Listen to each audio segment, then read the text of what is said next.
The plastic steel window with this kind of handle at home cannot be opened. What should we do? If we have a flat screwdriver at home, we can use a flat screwdriver. If we don't have a screwdriver, we can use a flat shovel. At this time, our window cannot be opened because the transmission inside is broken. At this time, we can only force it open. Let's see if it is opened. After opening, we use a screwdriver at home to screw the screws of our transmission. We unscrew them separately.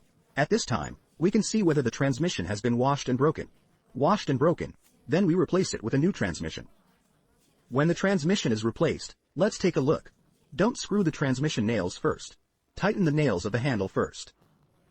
Open the hood and open our upper and lower two. We tighten the screws separately. After tightening them, we buckle this piece and then screw the top of the transmission. After everything is screwed, we put the handle flat and take a pen. The transmission lock is the highest point on the window frame.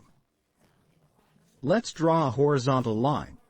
At this time, we adjust the lock point of the window frame to the position of the horizontal line.